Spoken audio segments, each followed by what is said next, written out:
Welcome to a powerful collaboration between Mindset Matters with Sandra and Health Without Risk. I'm Sandra Rojo, Mindset Strategist Coach, and I'm here with my co-host, Dr. Bryan Traecy, a physician and advocate for whole person risk-aware care.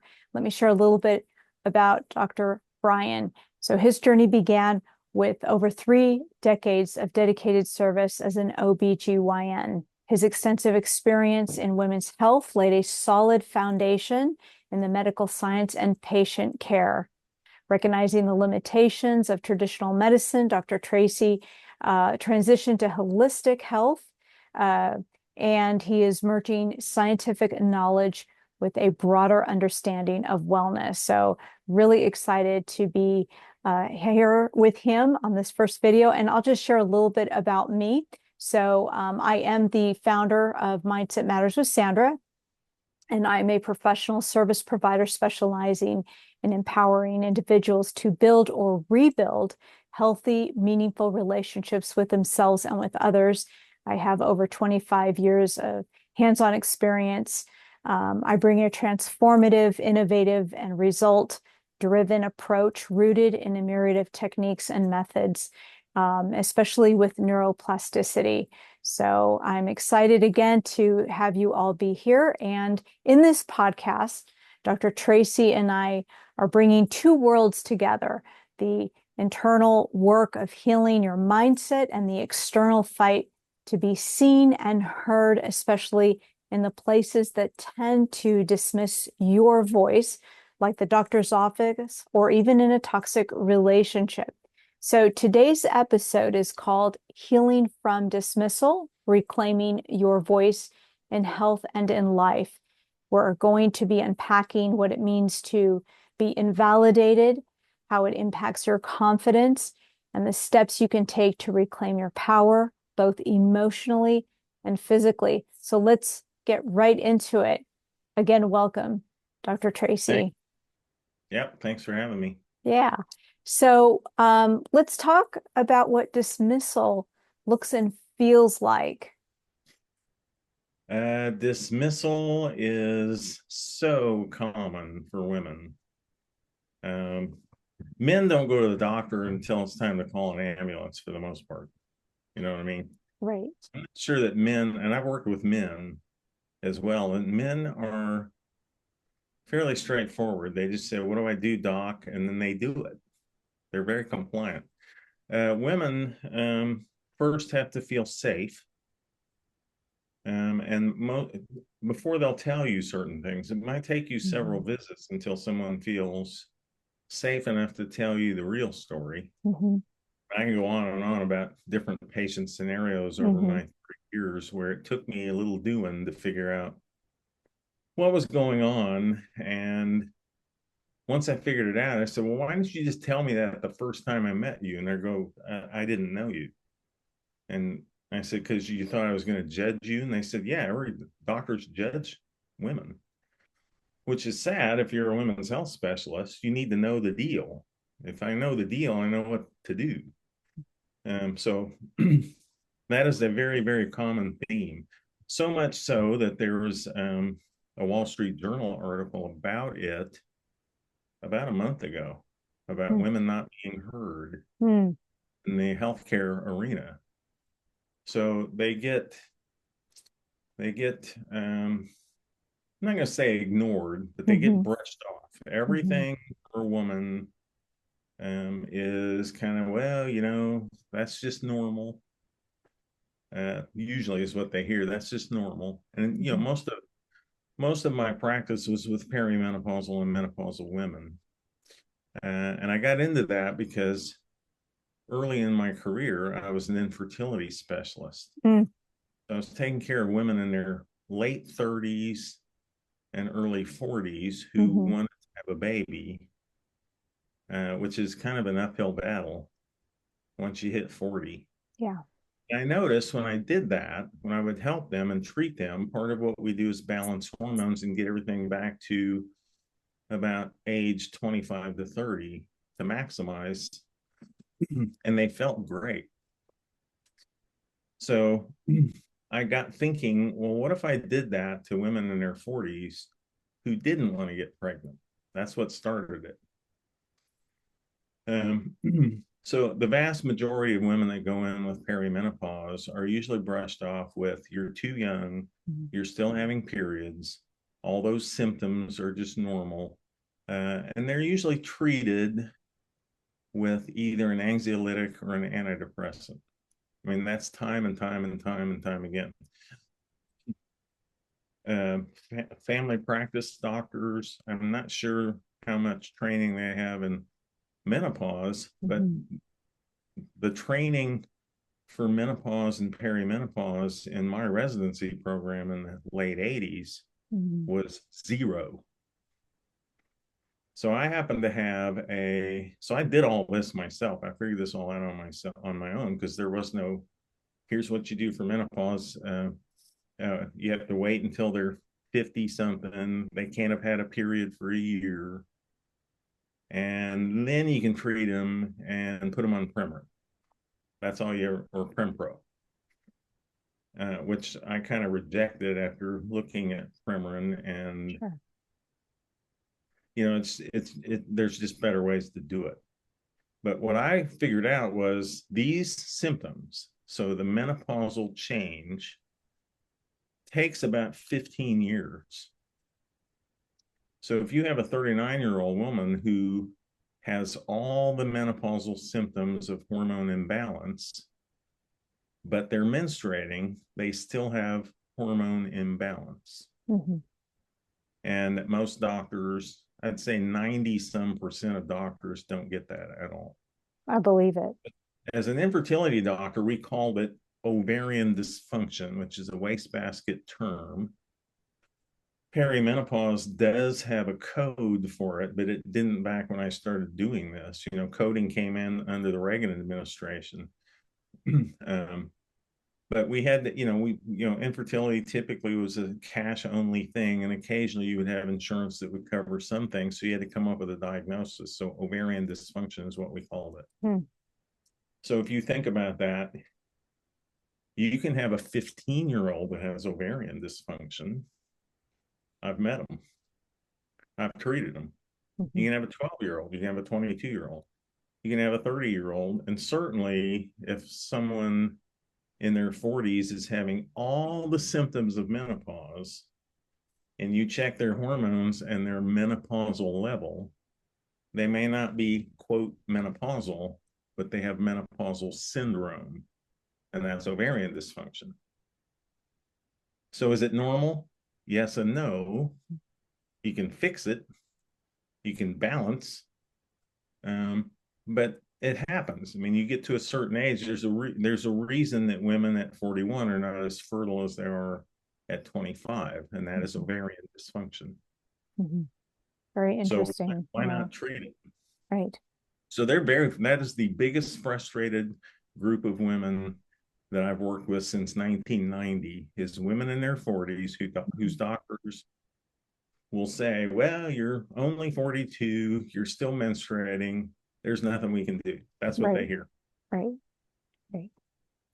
Well, and I think for somebody who who is in her mid-50s and struggled as well with hormonal imbalances, that's been very difficult. And I know that this podcast isn't entirely about medicine and delving into that. I mean, sure, we can do that, because I find it interesting. I actually have both sides of my family. I come from a medical field. I mean, I have cousins and that are in the medical field, and uncles and so forth. And I find it very interesting that I also felt dismissed. I still do, because there's not really help out there for when your estrogen goes down and you don't have enough testosterone and you're going through all of these things. And some people are skeptical about hormone replacement and all that. And it just seems very dramatic.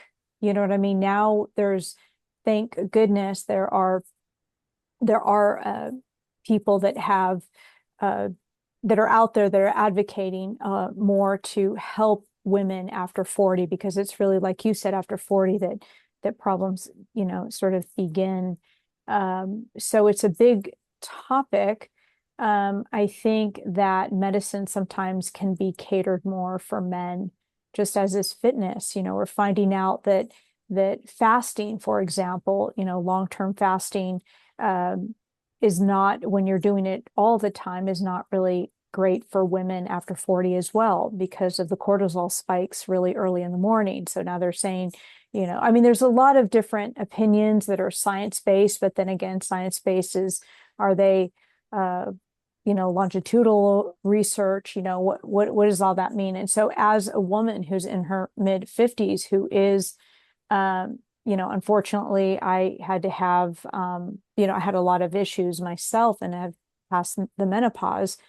How do you get help, right? And so it's always about, I feel like I have to be my own advocate, which I think everybody should be their own advocate. In other words, you have to keep knocking at those doors and finding out where you can get the help that you need. But when I was younger, I did have infertility issues, and it's too late now to have children, or I would want them. But yeah, I mean, I think there were some hormonal stuff. So I would agree that even a 15-year-old could start having issues, or like endometriosis. I'm sure but I Yeah. feel like they popping a pill, or like you said, or just being hysterical or being moody, they're always treating the symptoms and not really doing more investigation, in the medical. And that brings also to something else, because I'm sure psychologically, I'm sure you had to deal with a lot of women that felt that they were going crazy because they were being dismissed. Very much so. And really, it kind of fits in with what you do with self advocacy and self worth and healing trauma from toxic Mhm. relationships. Yeah. Because to me, if you're a doctor, you go Yeah. to your doctor Yeah. and they blow you off or they minimize what you're saying, that ipso facto makes it a toxic relationship.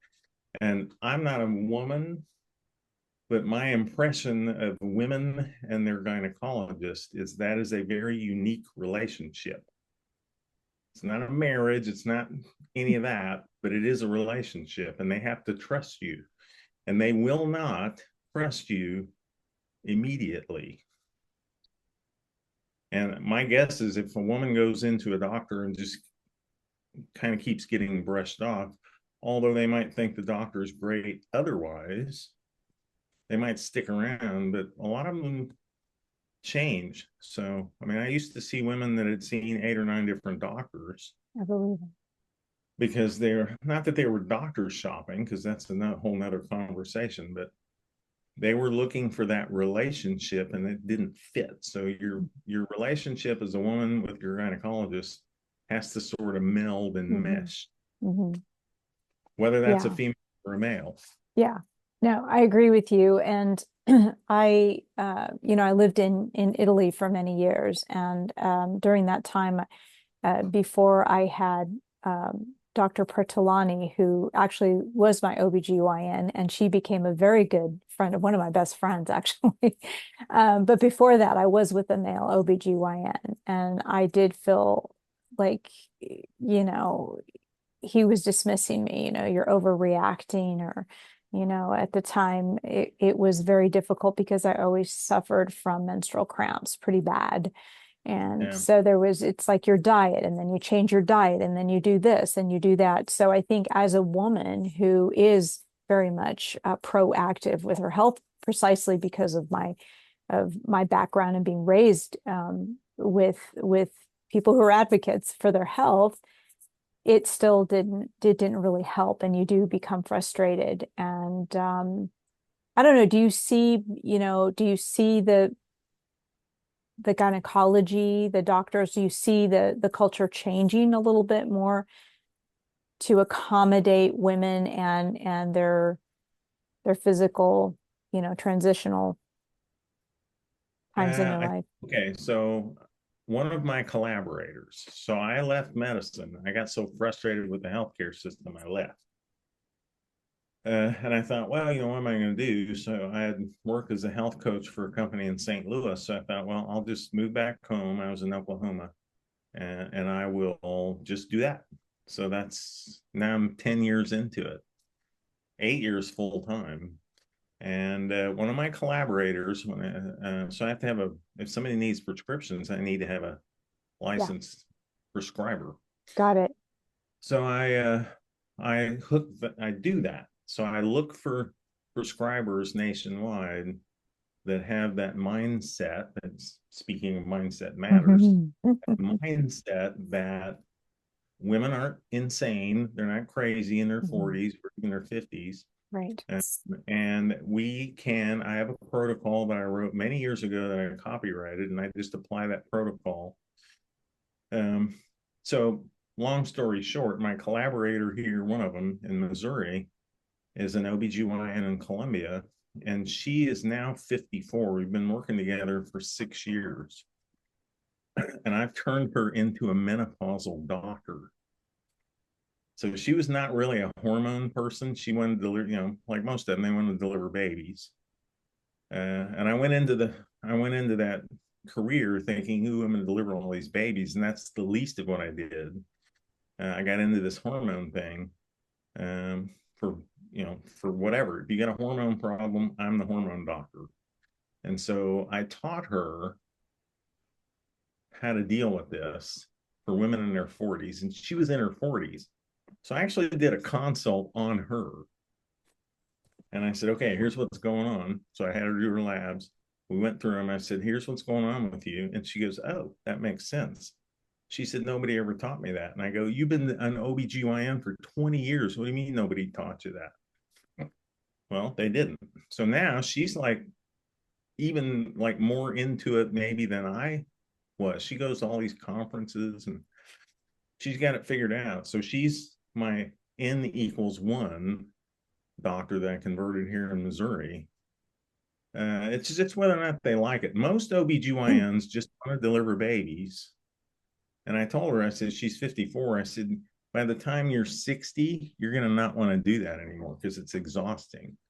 And she's getting there. She's close. She's like, well, I think I might do it another couple years. And then she's going to turn into me, except she's a girl. Yeah.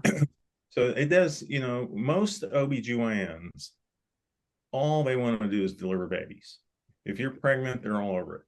Everything else, they're kind of like, yeah. You know what I mean? Mhm. Until they go, that's what the point for her is you're going through it. Now you know how it feels. I don't know how it feels. I just have listened for so many years. I've heard it over and over, same story. So I caught her at the right time that I could convert her into a hormone Right. doctor. Yeah. She was perimenopausal. And Yeah. I don't know. I haven't asked her. I'm assuming now she's in menopause. Is that we have people now that are addressing issues and that are important. I deal with the subconscious patterns, helping Yep. people, with not just the self-worth, but having that healthier relationship with themselves so that they can be advocates. So I'm a big advocate for eating clean. We're finding ourselves, even in personal development, where we are, at least that's what I'm seeing, is that we are looking to think outside the box. And it behooves us as professionals in our own field to not give somebody a one size fits all because it's just not that way. And so when we're looking at health and we're looking at relationships, like you said, you have a relationship with your OBGYN, with your doctor, right? With your GP, you have a relationship with everything. So at Mindset Matters, I believe we are in relationship with everything, Yes. with what we dress, what we drive, our jobs, our roles in life. It's not just a literal physical relationship with another individual. It's our identity. So when we are dismissed, a lot of times it's about when we can do this with ourselves as well, where we can gaslight ourselves, so to speak. And we may think that we are being overreactive or we're embarrassed because we came from childhoods, perhaps, or raised where we weren't allowed to voice our hurts and our disappointment. A relationship with another individual, with your patient, you have a relationship. And I imagine that your patients are very, and your coachees or the people now that you're coaching. So it's not the followers, it's did I get a message across to that one person who needed to hear it or know that? Yeah. And sometimes, most of the time, they don't. I mean, yeah, I'm a health coach. I want people to hire me, right? Sure. But if I had everybody hire me, I would be insane. So I need the ones that, the ones that hire me really want to work with me and they're Yeah. motivated. And Yes. I have them do some tasks before they get to work with me. And if they don't do the tasks, I know that they're not serious. Yeah. Well, we So I have don't. it's kind of a vetting as well. And I've been a certified coach for many years. I have a degree in psychology and I have extensive training prior to that in leadership. So I've always been working with teams of people. And Yeah. I come from the school of thought that as coaches, as providers, service providers, to also take a look at who we're working with because you want to be able to make those transformations. I think you and I help people make those lasting transformational changes. So if you want lasting transformational changes instead of the ABC and the 1, 2, 3, then it's going to take a little bit of rolling up the sleeves and putting on the gloves, so to speak, right? I mean, that's the problem I have with protocols in healthcare. I mean, every person is individual.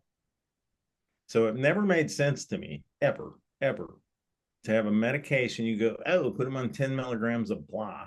And I Yeah. go, well, what if that doesn't work? What if they need 9? Or what if they need 13? Or what if they need 7.5? So I do not like protocols and algorithms. Um, and of course, I can't work with every person one on one in the United States. You know what I mean? Yeah. I Well, think and I think a lot of patients or even relationship people that they just give up. They think, well, that's just another person that's going to do the same thing. she didn't know what she didn't know. She was indoctrinated a certain way. And Mm-hmm. so, and in my field, it's the same thing. You take a class or you do this and they give you, and by the way, I'm not against protocol and I'm not against technique and method. For crying out loud, we both use it. But I think it's a blend of what we do. You just don't do one thing and then think it's going to resolve everything. Right. I mean, to me, what I was taught, actually, everything I was taught, I kind of don't do anymore. So, and that's from way back when William Osler started Johns Hopkins, and he told the entering class one year, 50% of what we teach you is going to be obsolete.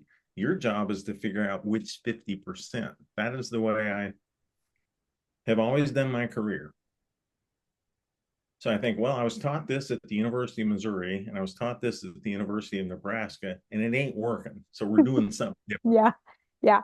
Well, and me too. And when I was learning certain modalities, certain methods, right? You're learning neuroplasticity. Well, I work a lot with the subconscious, and so by working with the subconscious, you use a lot of neuroplasticity based tools. And so it's about looking and looking at the individual and not just doing the intake, but getting to know how their brains work and understanding what it is that they need. And I always give my clients permission to disagree with me. Like I really want people to say, this works, this doesn't work. Again, it goes back to the medical, which you're saying. I mean, as a doctor, if I came to you and said, Dr. Traecy suggested I do this, but it's just not working for me, wouldn't you like to hear from your client, your patient saying, you know, this is not working? Oh, absolutely. If you're not focused on a narrative, you see what I mean? So I like it when somebody says, I've seen 8 doctors and they all told me the same thing.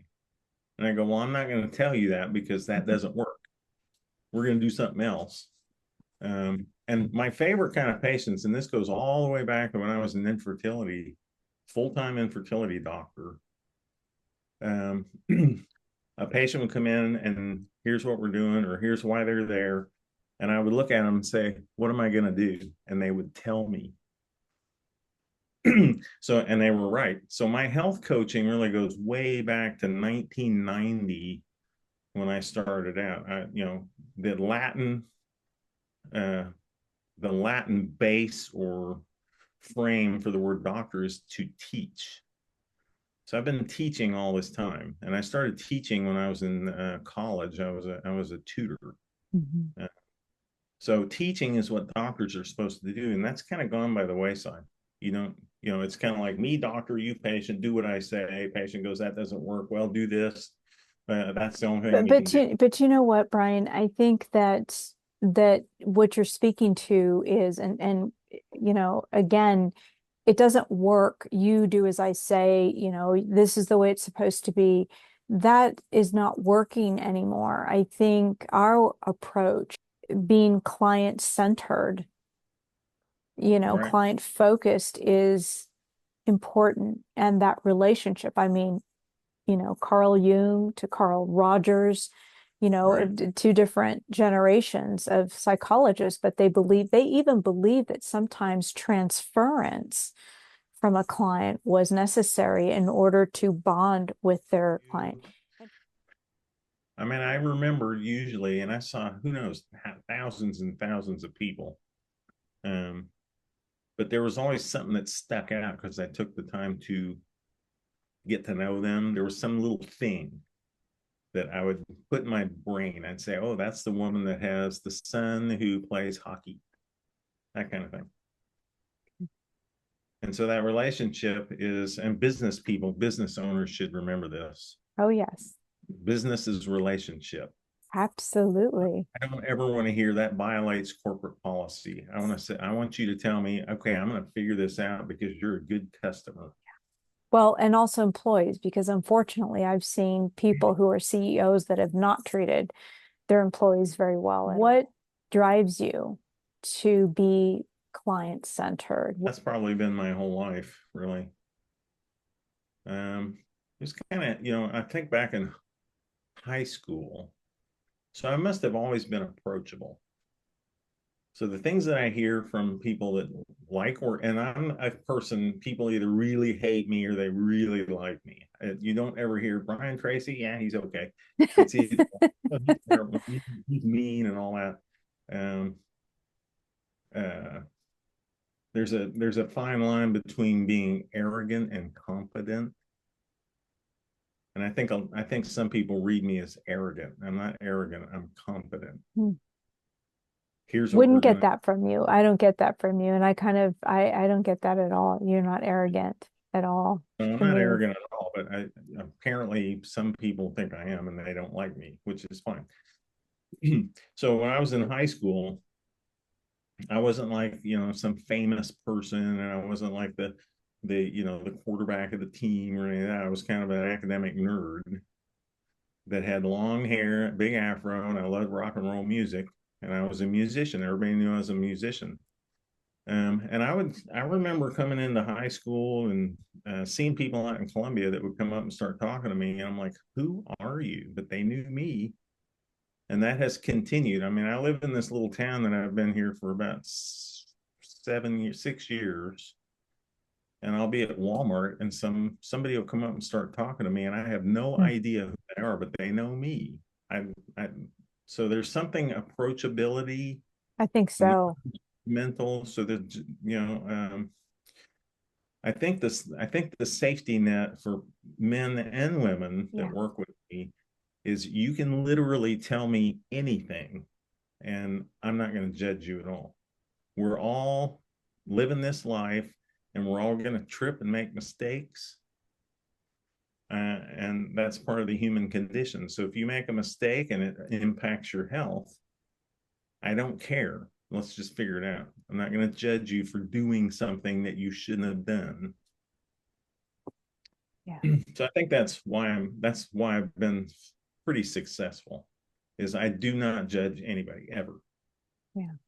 I mean, I've probably made every mistake that some person tells me I've probably done it. Well, And I then mean, it's part of I the experience, right? Of of Really, yeah. maybe making you, I mean, I have lived life, and I've managed to make it to almost 65 without dying. I'm not wow. sure how sometimes, but somebody will tell me something. I'll go, yeah, I did that when I was 30, and I figured out, oh, that's not a good thing to do, so I quit doing it. Yeah. So I think it's the non-judgmental, and it takes for women, it takes a little doing sometimes Yeah. because they'll hide. Women hide because they feel judged, um, especially in women's health. Well, They'll and feel I like think it's not just judgment, it's hasn't been safe. I don't think for women because we've been dismissed quite a bit. what's going on internally is that cortisol spike. Hmm. Yeah. Okay, so cortisol, so swallowing that feeling. Well, they just think I'm being a pain, so I'm just going to be quiet about it. But internally, you got all this hormone fluctuation going on.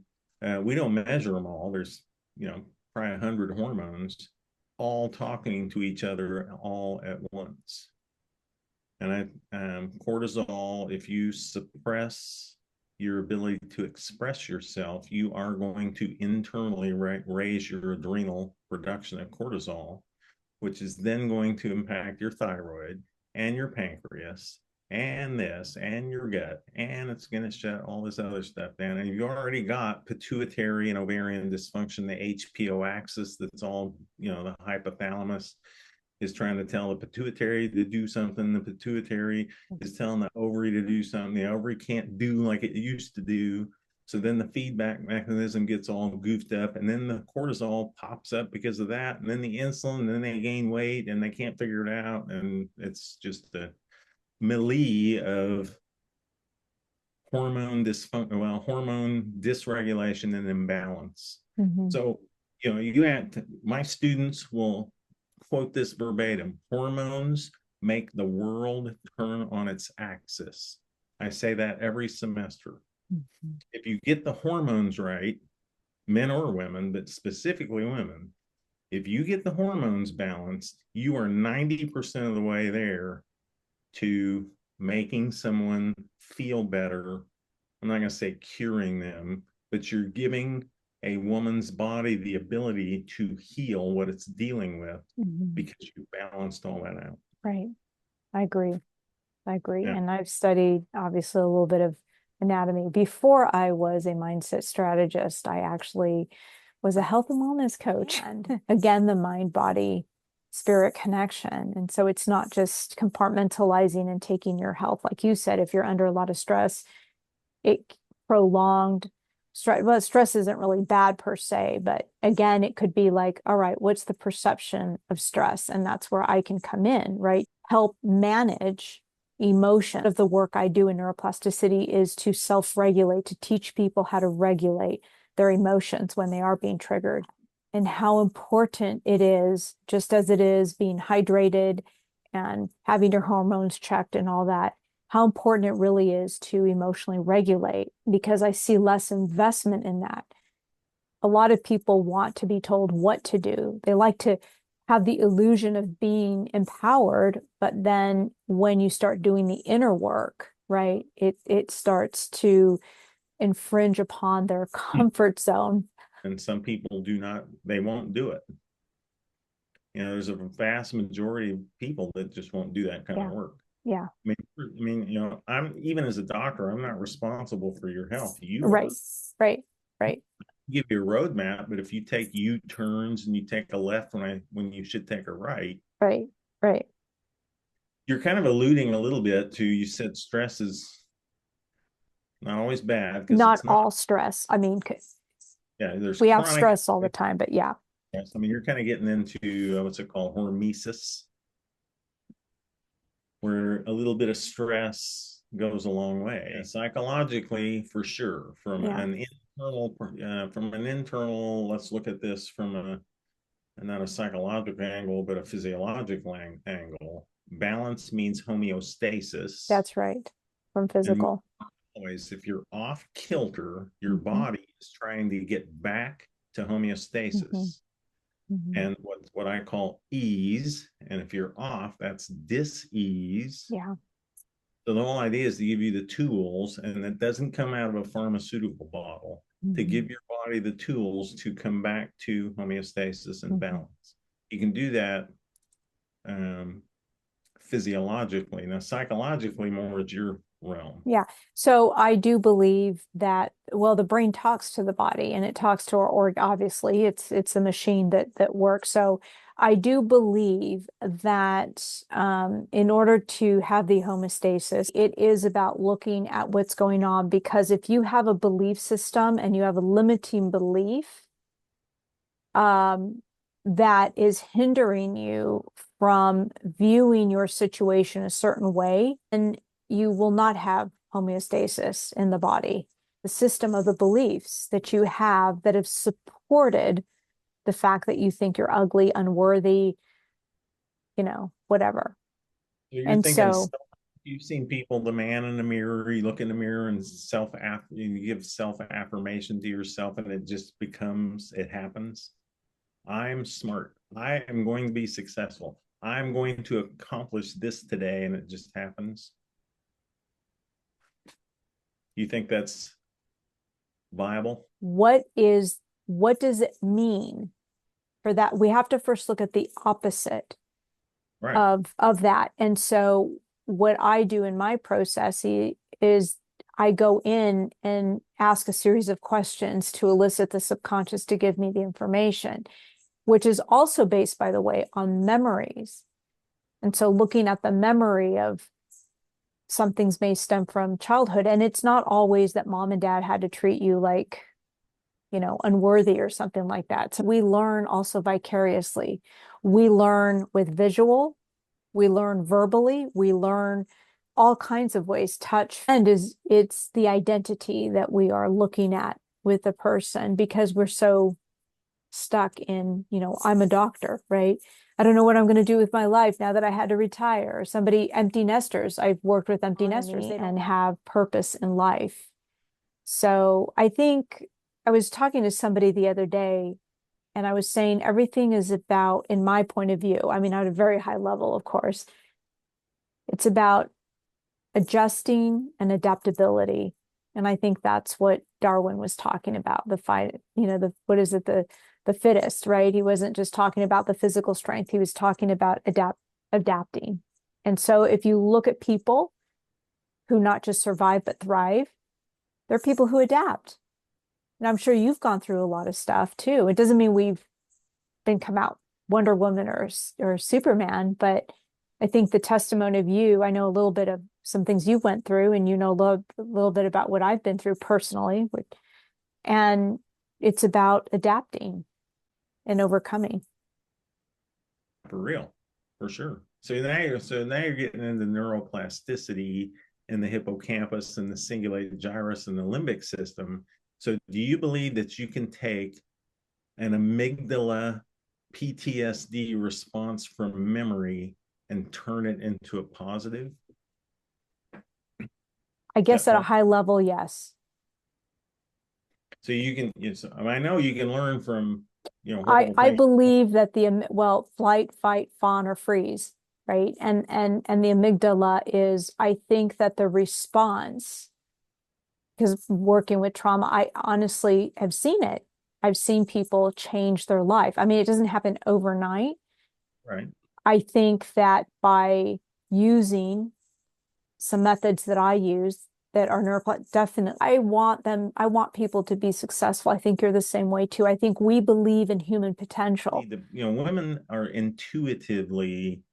they intuitively know that something's wrong. They just do. Men just battle on, you know what I mean? But women, just something, just some little quirk thing that'll happen and it keeps happening. And they know. So they need to write that down. They need to pay attention, listen to their inner Yeah. soul, their mind. And when they know something's wrong, they don't have to go into battle when they get dismissed. And I realized that in the era of healthcare where you only got like 5 minutes with the doctor, or maybe 10 if you're lucky, it's hard. But I think women, if they're being dismissed, need to say something like doctor or nurse practitioner or whoever's seeing them. Right, It's, right, can we look right, at this? I hear what you're saying. So doctors want to be heard just like patients want to be heard. right, I right. hear what you're saying. But can we look at this from another angle? Some doctors love Dr. Google. I did. I thought it was great. Some doctors hate it. And now we're in the AI realm. As for, I just think they need to kind of research a bit, or they can hire me. That's what I do. Yeah. I mean, I've gone to patient. Sorry, I've been to doctor's appointments with clients of mine, Awesome. and I will go in with them so I can interpret it maybe for them. Awesome. I can say, okay, doc, have you thought about this for her? That kind of thing. And Yeah. sometimes when that sometimes they're like, it didn't work. I can think for like a 75-year-old. I went into her orthopedic nurse practitioner visit, and he was very intimidated. I could tell by the fact that I was a physician. And I was just there to explain and ask questions that she maybe hadn't thought of. And I quit doing that for her because I said he bucked up. So, I can tell that's not going to work. Most of the time when I go with somebody to a doctor, they are relieved that they can say whatever they want because I'm going to explain what they just said. So some doctors kind of understand the value of a health coach. And they better, because health coaching is the fastest growing segment in healthcare today.